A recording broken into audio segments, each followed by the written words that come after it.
ದೇಹದಲ್ಲಿ ನೀರಿನ ಕೊರತೆ ಇದೆ ಎಂದು ತಿಳಿಸುವ 10 ಪ್ರಮುಖ ಲಕ್ಷಣಗಳು. ನಮಸ್ಕಾರ ಸ್ನೇಹಿತರೆ. ದೇಹಕ್ಕೆ ನೀರು ಬಹಳ ಮುಖ್ಯ. ನಮ್ಮ ದೇಹದ ಪ್ರತಿಯೊಂದು ಭಾಗದ ಸರಿಯಾದ ಕಾರ್ಯಕ್ಕೆ ನೀರು ಅಗತ್ಯ. ಆದರೆ ದಿನನಿತ್ಯದ ಕೆಲಸದ ನಡುವೆ ನಾವು ಸಾಕಷ್ಟು ನೀರು ಕುಡಿಯುವುದನ್ನು ಮರೆತು ಬಿಡುತ್ತೇವೆ. ದೇಹದಲ್ಲಿ ನೀರು ಕಡಿಮೆಯಾದಾಗ ದೇಹ ಕೆಲವು ಸೂಚನೆಗಳನ್ನು ನೀಡಲು ಆರಂಭಿಸುತ್ತದೆ. ಆ ಸೂಚನೆಗಳನ್ನು ಸರಿಯಾದ ಸಮಯದಲ್ಲಿ ಗುರುತಿಸುವುದು ಮುಖ್ಯ. ಹಾಗಾದರೆ ದೇಹದಲ್ಲಿ ನೀರಿನ ಕೊರತೆ ಇದೆ ಎಂದು ತಿಳಿಸುವ 10 ಪ್ರಮುಖ ಲಕ್ಷಣಗಳು ಯಾವುವು? ಇಂದು ಈ ವಿಡಿಯೋದಲ್ಲಿ ತಿಳಿದುಕೊಳ್ಳೋಣ. ಇಂದು ಒಂದೊಂದಾಗಿ ತಿಳಿದುಕೊಳ್ಳೋಣ. ಮೊದಲನೆಯದು ಪದೇ ಪದೇ ಬಾಯಾರಿಕೆಯಾಗುವುದು. ಮೊದಲನೆಯ ಪ್ರಮುಖ ಲಕ್ಷಣ ಪದೇ ಪದೇ ಬಾಯಾರಿಕೆಯಾಗುವುದು. ನಿಮಗೆ ಆಗಾಗ ನೀರು ಕುಡಿಯಬೇಕು ಅನಿಸುತ್ತಿದೆಯೇ?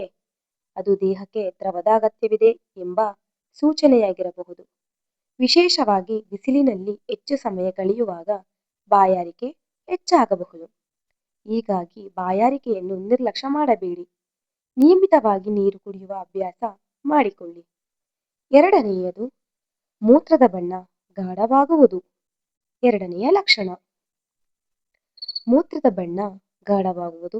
ಸಾಮಾನ್ಯಕ್ಕಿಂತ ಹೆಚ್ಚು ಗಾಢ ಹಳದಿ ಬಣ್ಣದ ಮೂತ್ರ ಕಾಣಿಸುತ್ತಿದೆಯೇ? ನೀವು ಸಾಕಷ್ಟು ದ್ರವ ಸೇವಿಸುತ್ತಿದ್ದೀರಾ ಎಂದು ಗಮನಿಸಿ. ನೀರಿನ ಕೊರತೆಯ ಸಂದರ್ಭದಲ್ಲಿ ಮೂತ್ರ ಹೆಚ್ಚು ಗಾಢವಾಗಬಹುದು.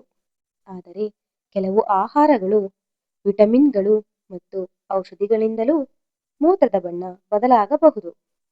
ಆದ್ದರಿಂದ ಇತರ ಲಕ್ಷಣಗಳನ್ನು ಗಮನಿಸಿ.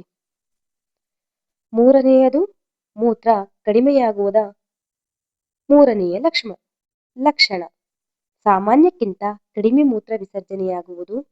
ಹಿಂದಿನ ದಿನಗಳಿಗಿಂತ ಮೂತ್ರದ ಪ್ರಮಾಣ ಕಡಿಮೆಯಾಗಿದೆಯೇ?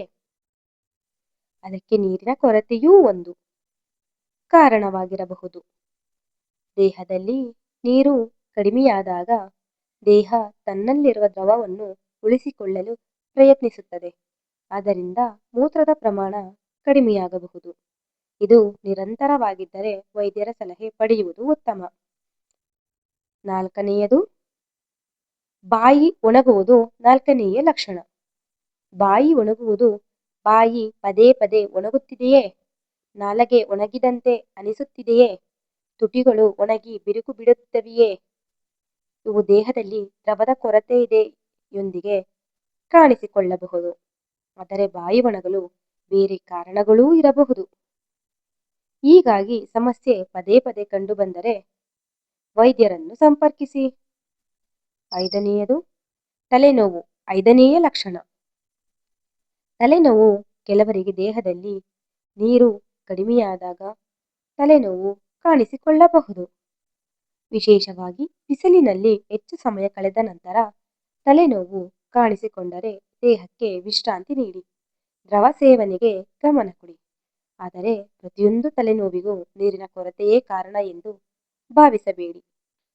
ತಲೆನೋವು ಪದೇ ಪದೇ ಬಂದರೆ ವೈದ್ಯರ ಸಲಹೆ ಪಡೆಯಿರಿ. ಆರನೆಯದು ತಲೆ ಸುತ್ತುವುದು.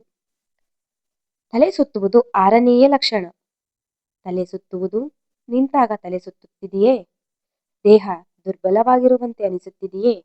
ನೀರಿನ ಕೊರತೆಯೂ ಇದಕ್ಕೆ ಒಂದು ಕಾರಣವಾಗಬಹುದು. ತಕ್ಷಣ ಕುಳಿತು ವಿಶ್ರಾಂತಿ ಪಡೆಯಿರಿ. ದ್ರವ ಸೇವನೆಗೆ ಗಮನ ಕೊಡಿ. ತಲೆ ಸುತ್ತುವಿಕೆ ತೀವ್ರವಾಗಿದ್ದರೆ ಅಥವಾ ಪದೇ ಪದೇ ಆಗುತ್ತಿದ್ದರೆ ವೈದ್ಯಕೀಯ ಸಲಹೆ ಪಡೆಯಿರಿ. 7 ತುಂಬಾ ಆಯಾಸವಾಗುವುದು. ಏಳನೆಯ ಲಕ್ಷಣ ಅತಿಯಾದ ಆಯಾಸ. ಸಾಕಷ್ಟು ನಿದ್ರೆ ಮಾಡಿದರೂ ದೇಹದಲ್ಲಿ ಶಕ್ತಿ ಇಲ್ಲದಂತೆ ಅನಿಸುತ್ತಿದೆಯೇ? ಪದೇ ಪದೇ ಸುಸ್ತಾಗುತ್ತಿದ್ದೀರಾ? ದೇಹದಲ್ಲಿ ನೀರಿನ ಕೊರತೆಯು ಆಯಾಸಕ್ಕೆ ಒಂದು ಕಾರಣವಾಗಿರಬಹುದು. ಆದರೆ ನಿದ್ರೆಯ ಕೊರತೆ, ಒತ್ತಡ, ಆಹಾರದ ಕೊರತೆ ಮತ್ತು ಇತರ ಆರೋಗ್ಯ ಸಮಸ್ಯೆಗಳು ಕಾರಣವಾಗಬಹುದು. ಆದ್ದರಿಂದ ಆಯಾಸ ನಿರಂತರವಾಗಿದ್ದರೆ ಅದನ್ನು ನಿರ್ಲಕ್ಷ್ಯ ಮಾಡಬೇಡಿ. 8 ಚರ್ಮ ಒಣಗುವುದು. ಎಂಟನೆಯ ಲಕ್ಷಣ ಚರ್ಮ ಒಣಗುವುದು. ಚರ್ಮ ಮೊದಲಿಗಿಂತ ಹೆಚ್ಚು ಒಣಗಿದಂತೆ ಕಾಣಿಸುತ್ತಿದೆಯೇ? ಚರ್ಮದಲ್ಲಿ ತೇವಾಂಶ ಕಡಿಮೆಯಾದಂತೆ ಅನಿಸುತ್ತಿದೆಯೇ? ನೀರಿನ ಸೇವನೆಯ ಬಗ್ಗೆ ಗಮನ ಕೊಡಿ. ಆದರೆ ಒಣ ಚರ್ಮಕ್ಕೆ ಹವಾಮಾನ, ಚರ್ಮದ ಸ್ವಭಾವ ಮತ್ತು ಬೇರೆ ಕಾರಣಗಳೂ ಇರಬಹುದು. ಆದ್ದರಿಂದ ಒಂದೇ ಲಕ್ಷಣವನ್ನು ನೋಡಿ ನೀರಿನ ಕೊರತೆ ಇದೆ ಎಂದು ಖಚಿತಪಡಿಸಿಕೊಳ್ಳಬೇಡಿ. 9. ಏಕಾಗ್ರತೆ ಕಡಿಮೆಯಾಗುವುದು. 9ನೆಯ ಲಕ್ಷಣ ಗಮನ ಕೇಂದ್ರೀಕರಿಸಲು ಕಷ್ಟವಾಗುವುದು. ಕೆಲಸ ಮಾಡುವಾಗ ಮನಸ್ಸು ಮಂಕಾಗಿರುವಂತೆ ಅನಿಸುತ್ತಿದೆಯೇ? ಏಕಾಗ್ರತೆ ಕಡಿಮೆಯಾಗಿದೆಯೇ? ದೇಹದಲ್ಲಿ ದ್ರವದ ಕೊರತೆಯು ಇಂತಹ ಅನುಭವಕ್ಕೆ ಕಾರಣವಾಗಬಹುದು. ವಿಶೇಷವಾಗಿ ಬಿಸಿಲಿನಲ್ಲಿ ಕೆಲಸ ಮಾಡುವಾಗ ದ್ರವ ಸೇವನೆಗೆ ಹೆಚ್ಚಿನ ಗಮನ ಕೊಡಿ. ನಿಯಮಿತವಾಗಿ ನೀರು ಕುಡಿಯುವ ಅಭ್ಯಾಸ ಮಾಡಿಕೊಳ್ಳಿ. 10. ಸ್ನಾಯು ಸೆಳೆತ. ಸ್ನಾಯು ಸೆಳೆತ 10ನೆಯ ಲಕ್ಷಣ.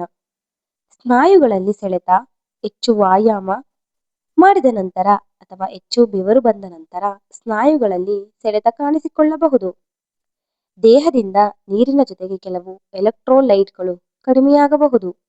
ಆದ್ದರಿಂದ ಹೆಚ್ಚು ಬೆವರು ಬರುವ ಸಂದರ್ಭಗಳಲ್ಲಿ ದ್ರವ ಸೇವನೆಗೆ ಗಮನ ಕೊಡುವುದು ಮುಖ್ಯ.